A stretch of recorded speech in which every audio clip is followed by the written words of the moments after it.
Enseigner l'investissement et la finance à l'école, ce serait en réalité la pire des bêtises à faire et on va voir pourquoi.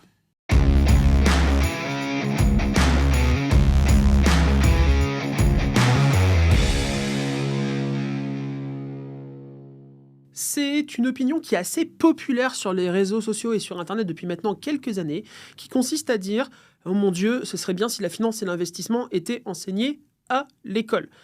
Et pour être honnête, c'est quelque chose que je pensais aussi, mais ça, c'était avant. Pourquoi ? Eh bien, en général, quand on pense ça, c'est parce qu'on est déjà investisseur soi-même, on a des résultats, ça fonctionne même bien, et on se dit toujours « Ah, mon Dieu, si seulement j'avais découvert ça plus tôt ». Et donc, on se dit, voilà, le meilleur moment pour investir, c'est celui quand tu es encore jeune actif, et c'est tout à fait vrai. Et donc, on aurait bien aimé l'apprendre pendant nos études. Voilà. Pourquoi ça ne marche pas ? 2 raisons. La première, c'est qu'en réalité, c'est pas le rôle de l'école. Voilà, c'est pas le rôle de l'école. Est-ce que vous vous êtes déjà posé la question de quel était le rôle de l'école aujourd'hui ? Eh bien, il y en a plusieurs. Le premier d'entre eux, ça va être de nous donner une certaine forme de culture ou une certaine forme de bagage qui nous sera utile dans la vie de tous les jours. Ça va être un petit peu d'histoire de France, ça va être de la géographie, ça va être un peu d'éducation musicale, ça va être une mise au sport, ça va être capable de faire des opérations de base, addition, soustraction, multiplication, division, bref, toutes ces choses-là qui sont utiles pour certaines très régulièrement, pour d'autres un petit peu moins, mais qui sont globalement utiles dans la vie de tous les jours. Très bien, je le mets de côté, pas de débat. Et ensuite, l'école, elle a un autre rôle, notamment post-bac. Post-bac, l'école n'a pas pour but de rendre ses étudiants heureux. L'école n'a pas pour but de rendre les gens au sens large heureux, de les rendre épanouis dans leur vie. Non, pas du tout. Je vais vous donner un exemple. Comment est-ce qu'on juge aujourd'hui de la pertinence d'une école ? Eh bien, une école d'ingénieur, une école de commerce, une école de com, peu importe, on va la regarder, une école d'informatique, ça marche aussi, on va la regarder, on va dire « Oh, cette école, est-ce qu'elle est connue ? Et si elle est connue, pourquoi ?» Et en général, ça va être parce que son taux d'employabilité des nouveaux élèves est élevé. Donc ça veut dire que les étudiants qui en sortent trouvent facilement un emploi.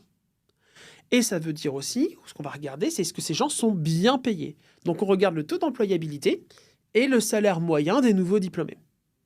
C'est qui les clients de ces gens-là ? C'est pas l'école. C'est pas l'école. L'école met sur le monde du travail des étudiants, des produits qui seront du coup commercialisés, c'est le salaire, aux entreprises. Donc les vrais clients des écoles, ce sont les entreprises. Et comme ces écoles sont renommées au niveau des entreprises, leur employabilité est élevée, les salaires sont élevés, et bien du coup l'école peut facturer plus cher pour sa prestation qui consiste à former un nouveau produit à mettre sur le marché du travail. Je suis un petit peu cru, c'est un peu dur de résumer l'humain à un produit. Moi aujourd'hui, j'estime que les gens, d'un point de vue stricto travail, sont tristement pas différents d'un t-shirt. Il y a une compétence, elle est mise sur le marché, cette compétence est plus ou moins réputée, plus ou moins valorisée, elle va s'acheter à tel prix. C'est le salaire. Ok ? Et donc, je suis vraiment très cru, je sais que c'est un peu dur, mais il faut vraiment en avoir conscience. C'est triste. Aujourd'hui, le job de l'école, c'est pas de rendre les gens heureux, c'est pas de rendre les étudiants heureux. Le job de l'école, c'est de dire, voilà, est-ce que je suis pertinent pour avoir des étudiants qui auront un haut taux d'employabilité, donc qui seront bien au service des entreprises.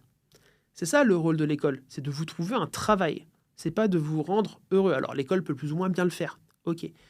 C'est ça l'ADN. Alors là où je trouve par contre que c'est décorrélé, c'est qu'aujourd'hui, il y a eu quand même des études qui ont montré que des gens heureux sont des gens qui bossent mieux. Donc ça veut dire que c'est aussi utile pour les entreprises. Mais bon, l'école, elle n'en est pas encore là. Ok ? Donc pour moi, ce que l'école pourrait faire d'un point de vue finance, c'est apprendre aux gens ce qu'ils vont fréquenter, ce qu'ils vont voir dans la vie de tous les jours. Ça va être comment je tiens mon compte en banque. Ça, oui. Ça va être comment fonctionne la retraite, parce que quand même, je paye pour. Comment fonctionne ma protection sociale, ma protection santé. Ça, on paye pour, tout le monde paye pour, d'une façon ou d'une autre. Donc là, oui, c'est quelque chose qui s'adresse à tout le monde. Le rôle de l'école, ça va être de se dire, comment fonctionnent mes impôts ? Qu'est-ce que je paye ? Pourquoi ? Comment ? À qui ? Et comment tout ça est censé fonctionner ? Parce que c'est notre quotidien. On fait tous une déclaration d'impôt tous les ans. Donc ça, oui, ça c'est le rôle de l'école, de dire voilà, l'argent, ça fonctionne comme ça. En revanche, sur la partie investissement, ça ne concerne pas tout le monde. Ça ne concerne pas tout le monde. Aujourd'hui, tout le monde ne veut pas investir et c'est complètement OK. Du coup, comment est-ce qu'on apprend l'investissement ? Et c'est là où il y a une certaine forme d'injustice en France, c'est qu'on apprend l'investissement par sa famille à la base. Et donc, qu'est-ce qu'on fait quand on vient d'une famille où l'investissement, c'est pas leur ADN ? On galère. Moi, c'est mon cas. Aujourd'hui, mes parents sont retraités. Mon papa a été soudeur en métallurgie pendant des dizaines d'années. À la fin, il s'est reconverti pour être formateur. Il a eu énormément de courage. Ma maman, à la fin de sa carrière, elle manageait 2 personnes dans un petit bureau local de DHL. Donc, je n'ai pas hérité, pas de rien. Pur produit de la classe moyenne. Voilà. Voire même presque ouvrière. Et c'est OK. C'est pas du tout une insulte. Par contre, j'ai pas cette culture d'investissement, du moins je l'ai pas eu et je l'ai découverte sur le tard, à mon grand désespoir d'ailleurs. D'où le fait qu'au début j'ai pensé en me disant, ce serait quand même vachement bien si c'était enseigné à l'école.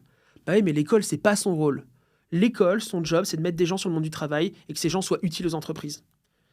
Et pour moi, on arrive sur le dernier problème. Si forcément l'école enseignait non pas la gestion de ses finances personnelles, mais l'investissement, c'est que l'école prendrait un éclairage de merde.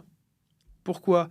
Parce que l'école a ce côté très corporate, très grandes entreprises de voir absolument tout ce qu'elle fait. Et donc, ça veut dire qu'on aborderait l'investissement comme une entreprise des années 90. Et ça, aujourd'hui, ça ne marche plus. Je vous rappelle que dans les années 90, trouver l'information, c'était dans le journal et passer un coup de fil à son banquier. On passait des ordres par fax. Et ça prenait des jours. Aujourd'hui, on est dans un monde qui va vite. Et d'ailleurs, on a cette chance-là, et je pense que plutôt que de ruminer sur l'école, on se doit d'être content et être conscient d'avoir cette chance-là, qui nous permet de nous dire, voilà, il y a l'information pour investir, elle est très largement disponible, d'ailleurs on peut la vérifier très largement, on peut rentrer, on a des thèses financières, alors sans même aller jusque-là, on a de la presse moderne en ligne sur l'investissement, par des newsletters, par des contenus comme celle de la chaîne Docteur Patrimoine, mais on n'est pas les seuls, il y en a d'autres.